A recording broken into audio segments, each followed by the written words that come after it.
The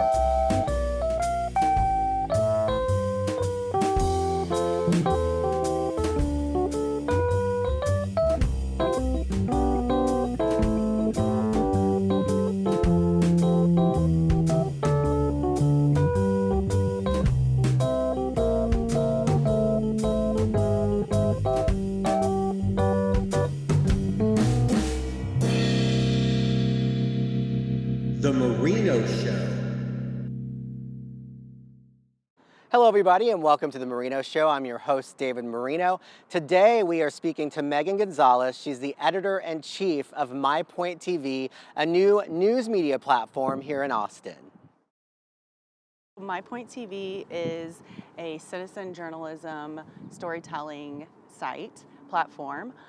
So anybody can sign up to contribute stories, things that are interesting to them and their communities, things that they're passionate about, or just a good story that they come across. They submit it, and then we have an editorial team that reviews it, make sure that it's factually correct and no hate speech, and then we post it to our platform. So this is new in the Austin area, right? Absolutely. How did it kind of come to be, and had it been done in other markets, or how did it all, what was the origin of MyPointTV? So our founder is from Europe, and he lived in Dallas for many years and really saw how the media was pulling people apart and having people choose sides, and people weren't getting along because of their points of view, and he really felt like the media was attributing to that. So he wanted to give the media back to the people and let them decide what's important to them and let them decide what information needs to be out there that typically you might not see in local news or local storytelling, and just allowing the people to contribute information that they feel is important to their community. You know, we are seeing a lot of polarizing in media, whether you support this media outlet or especially at the national level, they all have a certain agenda or perspective that doesn't really usually fall in the middle. Right. It's either this way or this way, and people have to argue about it. So for MyPointTV, some of the types of stories that the people are covering, they're covering like human issue-related, issue-driven things happening in Austin. We try to encourage our contributors to humanize the people in the community, to tell their stories. And so we have a lot of our contributors are very passionate about the homeless community and what they're going through, whether they agree with them being able to, you know, park their tents on the streets or not. They still want to show that these are really people that are in a tough spot. So we have a lot of stories, you know, that talk about how a certain homeless person got on the street, or how they overcame it, and the support that they might be getting or the support that they might need, aside from the politics of it, of what's happening at the city council and the mayor's office. And you have a guy that actually did a story on that, right? Yes, we actually have several pretty great homeless stories. We recently had actually one of our interns that just wanted to go talk to people about, you know, a lot of the camps are kind of popping back up after Prop B, and so she wanted to talk to people about that, but ended up finding somebody that was going to help the community, and so followed her and how she was going to give food to the community, and then was able to talk to the homeless community about their situation and what they're doing. So really humanizing that population, and really any population in Austin and in the neighborhoods, and showing that, you know, there's real people that are going through things, especially now. What are some other interesting topics that for you have been either eye-opening or just, you know, fun to watch? Right. A lot of our contributors who are filmmakers tell really great stories. So another one that comes to mind is one of our contributors just knew this man that had a rug shop and knew that he was super interesting.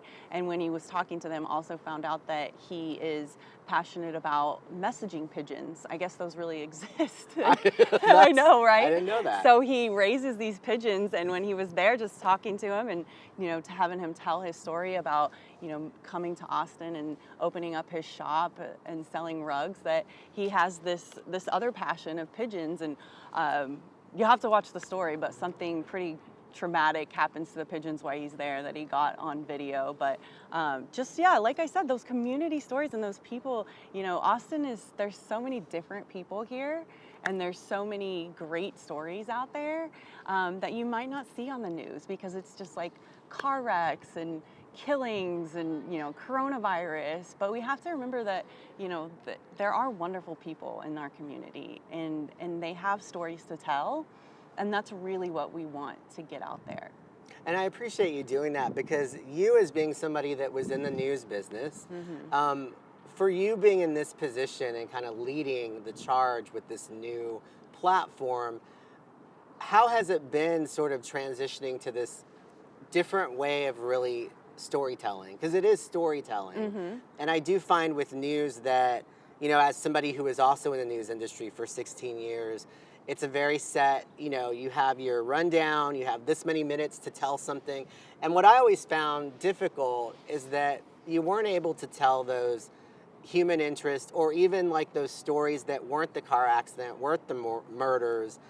You weren't able to give that 5 or 6 minutes to something sometimes that you wanted to, because you constantly hear, and I don't always agree with this, you hear we're in a world where people they don't pay attention, it's like they're moving fast, you got to get something in a minute 10, and I don't feel like that's a fair assessment all the time of people.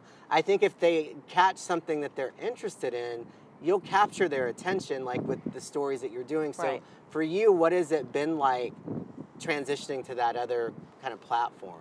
It's actually really refreshing. I feel like a lot of the news is pointless news, things that I don't really need to know, things that don't impact me. But if you tell stories in a way that are relatable, then it would make me a lot more interested, right? With us, these are real people, and they are really talking about things that are affecting them. They're not being assigned a story, like in traditional news, like you have to go cover this and find a story, That might not be something a reporter is passionate about. So having contributors that are actually living in these communities and talking to people and finding the stories that they want to tell makes it a better story too. And not everybody is a professional videographer and things like that. So we might get stories that aren't so much beautifully shot, or like a really great storytelling. It may just be somebody that's showing an injustice that's happening. I tell people all the time, like the Astroworld tragedy, a lot of that video that you saw on the news was just from regular people that were pulling out their cell phones. Everybody has pretty much a camera in their pocket, and with an editing system as well. So, a lot of that video came from the people that were actually there, just showing what was happening and showing the scene. If somebody's passionate about whatever the subject is, they're gonna tell that story in a way it's different from somebody who's given an assignment. Right. Like, you've got to go do this, and they're not maybe as invested in it. Just as human beings, we all have different interests. Like something that may be interesting to me may not be interesting to somebody else, or it may not be. They didn't experience their life that way, so they don't care about that subject as much. Just like LGBTQ, issues for me are important, and somebody else, they're not in that community, so they're not going to tell the story the same way, right? Absolutely. And it gets the contributors are so excited to share that story with the person that they interviewed or something, because they likely know this person, and so they want to do a good job, and they want to be able to share it with them and with their community. So you get a lot more impactful storytelling that way. As Megan mentioned, they cover a number of different issues on MyPointTV. We're going to show you a few of the stories they've done right now. 2,000 acres of mud, brown, with all the usual trucks and earth movers, right next to the Austin airport. This is definitely the future, in so many ways. It's also the story of the ups and downs, the haves and have-nots, and the good and the bad sides of progress in one of the fastest growing cities in the world. This is what we call our pad A, if you will. It's got some zip on it. Yeah. You want to go up? Let's go up. The basic shape of the two buildings now is coming pretty evident. I'm Josh Skurnick for MyPointTV in Austin, Texas. And with the precision of a flying ace and yet the touch of a Gen Z gamer, this drone pilot has an intimate knowledge of this plot of dirt. Don't let its unassuming facade fool you. This is the site of Tesla's Gigafactory, Texas, a massive project encasing the wonderment and rabid devotion shown to the electric car manufacturer. Joe Tagmeyer has watched it since birth. I'm a retired Air Force. I used to be a KC-135 pilot, and flying drones is kind of a way of flying again for me, so that's kind of cool. We've discussed with Elon Musk. He says we can be out here. We've worked with the security guys. You talked with Elon about this? Yeah. Like actually like with Elon? Twitters back and forth. He came back and he said it was perfectly fine. Talk about top-down leadership, right? Pretty impressive. It took only 5 days after Tesla's unique and aggressive CEO Elon Musk officially broke ground at the end of July for this brand enthusiast to begin making the hour-and-a-half pilgrimage from San Antonio to Austin, all just to document the progress and upload it to the internet. The videos have gone from a few hundred views to now routinely over 10,000 views on each new one. I do these about every other day. It's just incredible how fast it's growing and the interest that's coming up. Tesla is coming out with the Cybertruck, which is a brand new product, and this is where it's going to be built. So I figured let me do this and get people a chance to see what's going on. Why do you think there's so much interest in Tesla? You know, a lot of times throughout our lives, it's very rare that a once-in-a-lifetime thing actually comes where it's very disruptive, it changes the way we do things, it changes the way we think about things. Tesla came along and you know, they had to fight through all of the challenges that go along with starting up a new company and getting into the industry, all that stuff, but they're doing it, they're producing something. Hi, my name is Rick Teakin. I was born in San Antonio, Texas in 1965. In my early days, I did construction.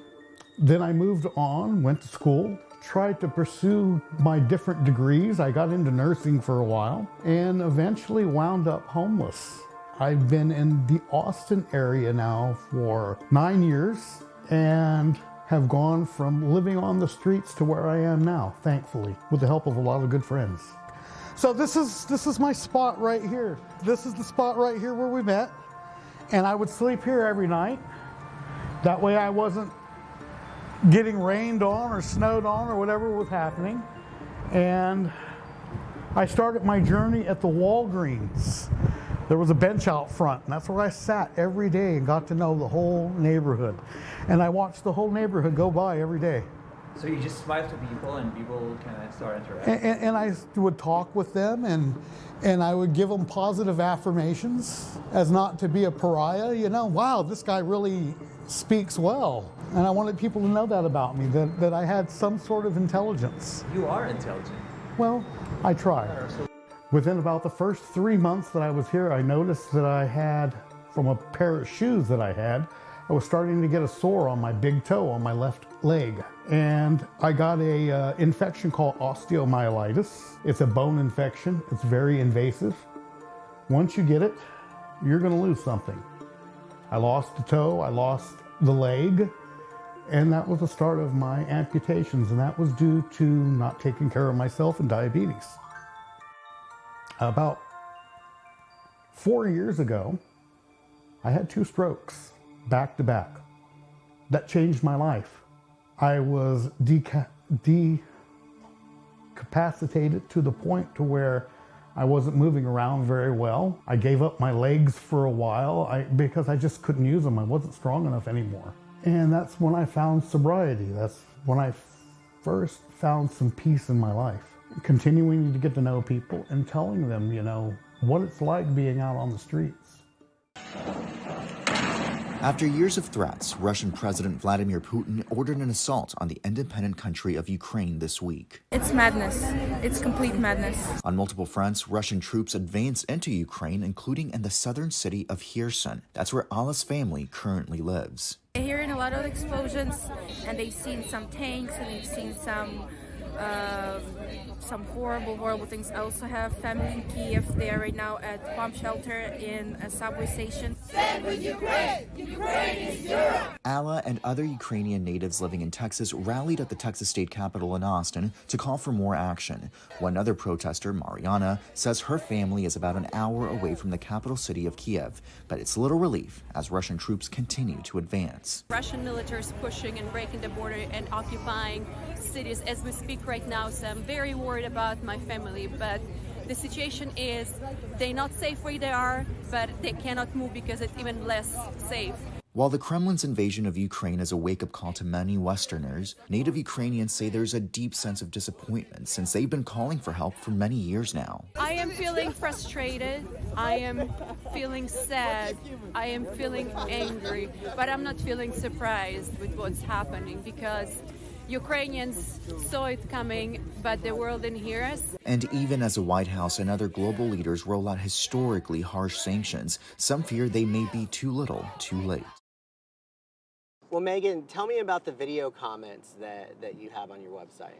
So another really cool feature that we have is you can't do written comments. We don't want people to hide behind, writing whatever they want to write and then not being seen. So I love that. Yes. Yeah. So instead of the written comments, we encourage people to send in video comments. So all you have to do is hold your camera or even the camera on your computer and record yourself commenting on a video, whether that's, hey, I'm in support of this, or I'm not into support of this, or adding new information. Maybe it's another side to it, or a personal experience. So those get also reviewed and made sure there's no hate speech or misinformation before they're posted on the platform. Absolutely great video, Carlos. I loved it, and I thought the responses from some of the people down there is absolutely heartbreaking to be able to hear that there's families here in Austin that have people an hour away from the conflict is crazy, and I think that's why it's hitting a lot closer to home for a lot of Americans. But I think we're overlooking the fact that this has been going on for a very long time, and it very much is a testament to our media and a lot of times when you write out comments, you're not really sure how that person is how to take it. How the to tone. take it, yes. Because like email tone can be, like, I'm sarcastic, so yeah. Sometimes if I'm just joking, it could come off completely different in a text. Absolutely. Or how it's written. Absolutely. Yeah. So yeah, this puts a face on it, and you can hear the tone and hear passion or hear, heartache or whatever it is. And again, we just don't want people to, we want to open up that dialogue and not shut it down and not put people against each other. We want to bring them together. You were at South by Southwest, right? Yes. How was that? And were you able to talk to anybody who's maybe utilized the platform, or either they've contributed, or maybe somebody that's watched? What kind of feedback have you gotten? Well, we're still very much in the early phases where we need a lot more brand awareness, and we need a lot more people to know that we exist. So a lot of South by was, doing the pitch, telling people who we are, where we are, what we do, and the feedback was really great. People know that this is a need. And one of the reasons why I left a big news station is because, when you say that you're the media, a lot of people are like, whoa, I don't know. It has a really bad rap right now, and for good reason. And so, we want to change that. And so people realized that, and they were very excited about what we're doing. So what's the best part of South by Southwest? Definitely coming out here and meeting all these wonderful people and learning basically what the future is going to come our way. I would say South by Southwest has lived up to expectation. It's warm here and Canada is cold, so we're happy to be here. Yes, 28 degrees today. I've met so many people, hung out with so many people that I've never been all around the world, and the after parties with the booze. People come here and willingly share what they've looked, do, know, have, dreamed up, invented. People were just really stoked that something like this exists because it's a need, and they know it. And talking about the the great stories that you've been sharing on your platform. You have a documentary that's coming up that you all are going to be premiering through MyPointTV. If you go to our site, it's very much contributor-based. They have their own profiles where all of their content goes on, and they can, share other content that they've been a part of, links to their social media and different things like that. And so Omar is one of our top contributors, and he is a wonderful documentarist and filmmaker, and he has been working on this documentary for years. He fell in love with the music of Izzy Cox and just going to see her, and asked if he could tell her story and follow along, and she was very open to it and wanted people to know about her struggles being a local Austin musician, and the struggles to get gigs, get paid, make a living doing it. And so he really wanted to tell her story, so he followed her along, and a couple years into filming, she found out that she had pancreatic cancer and had 6 months to live. When you hear that, when I think, wow, 6 months to live, like what would I do? I would probably lay in bed and eat ice cream and cry or something. Yeah. But not Izzy. She kept going and still was booking gigs and was on stage until her final days. And he followed along with her too, and was there in the hospital with her. And it's a very powerful story. And I'm happy to bring her story and her life and her music out and to keep it alive. Even though she's no longer here, we can still celebrate her life and her accomplishments, and her music will live on. And he shot it beautifully, and I'm just really excited to share it with everybody.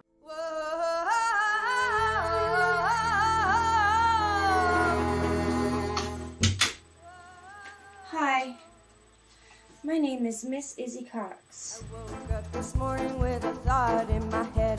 I think the thing about Izzy is that she had the courage to express herself in a genuine fashion in front of people she didn't know face to face. That to me was very brave and unusual. She always performed with such fire. She doesn't have a band at the time, then she's playing guitar, kick drum, and singing. Izzy had a style like nobody else's. I mean, it was like she was the queen of Bohemia. Hello, my name is Omar Musa. I'm the director of the music documentary Izzy Cox Fighting the Devil. I met Izzy for the first time in West Texas in 2015 when she was performing at the Blue Max. And just like every one of you, I fell in love with her and her story. Izzy was something completely different. Self-conscious, strong woman with a universal message to spread love through her art. Since then, I had one goal: to get her music above the ground and to let the world know her story. A couple of years later, Izzy was diagnosed with pancreatic cancer, and the results came back that she has less than 6 months to live. It was a shock for me, her family, and everybody in the music community in Austin, Texas. But guess what? She was the strongest one of us, and she handled it like a champ.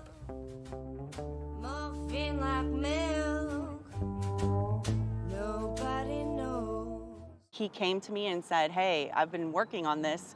Would you be interested in hosting a screening? And I watched it and I said, let's do this. This is great. This is exactly what we do. And plus, we, like I said, we want to support our contributors, and we want to support their filmmaking and their storytelling, and this is just a really great way to bring exposure to what we're doing, but also to, like I said, Izzy's life and the work that Omar put into this, that we'll be able to live on forever. If the public's interested in attending that, where can they go to find that information? What's the date of the actual screening? So the screening is on April 21st at AFS Cinema, Austin Film Society Cinema, from 6 to 10. And we have an Eventbrite out right now. So if you just go to Eventbrite, type in Izzy Cox, Izzie Cox, then it'll come up and you can buy tickets. We also have a wonderful raffle with lots of local businesses chipping in. Part of our proceeds will go to HAM, the Austin, was it?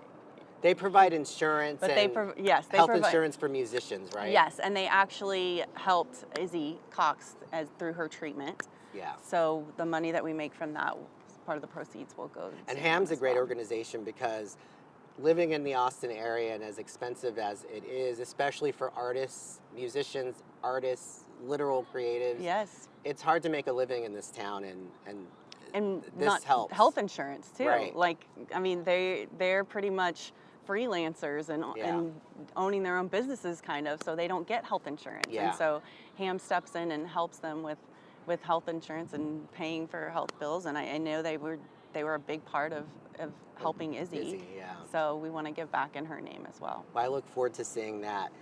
Again, for people who do want to be a part of this platform and to tell their own stories, how do they go about doing that? How do they get in touch with you? And I'm glad you spoke on this, that there might be some intimidation of, I'm not really a video, I don't do video, I'm not. Right. But that's okay, right? Yes, that's totally okay. Even if it's just your first go around, even if you just pull out your camera and say, you know, hey, I'm at South by. Like, look at what I'm seeing. You know, we want to see. I mean, as social media evolves, we want to see like what people's everyday lives are. You know, that's why people post about like their food and stuff. Yeah. I mean, of course, you know, the more interesting the video, the more views it'll get and things like that. But yeah, it's just easy with pulling out your phone and taking videos. And if you want to be a contributor, you can just go to our site and sign up to be a contributor. And it's free to sign up and free to submit stories. And you also have the opportunity to make money. We have a support author button on all the contributors' profile page. So people, if they're into their content, they can donate money to them to keep going and doing more. It's also a really great opportunity for up-and-coming journalists or filmmakers to build a portfolio. A lot of people have to pay for websites to put all their content on, but for MyPoint, you can just build it within your profile and use that to get other jobs. We've had some contributors who have gone on to get reporter gigs from the content that they've created, or even getting, you know, filmmaking gigs or different things. It's just sharing their profile page with all of their content on it. It's great for their resume. Absolutely, above everything. yes. Especially you and I know in news media, that's what it all is, what your links are, your video that you've shot, or what you've done. And when you want to be a reporter, a lot of people have to go to the small towns, you know? So a lot of our contributors have day jobs and then do this on the side as they build their portfolio and show that, hey, I've been doing this. Like, I don't need to go to a small town because I've been doing this in Austin. I'm on a platform and here's my experience. So it's a really great opportunity for, you know, everyday people and also just people that are trying to get into the news business or any kind of content creation business. And the website is? MyPoint.tv. Share that we exist, let people know. We're looking for more contributors. We would love people to submit more content. Also looking for businesses to partner up with. We create branded content for them and do different kind of partnerships with them. So yeah, I mean, really just, you know, let everybody know. We need people to know that we're here and that we exist, and that, you know, you have an opportunity to be the media and give it back to the people, because that's where it belongs.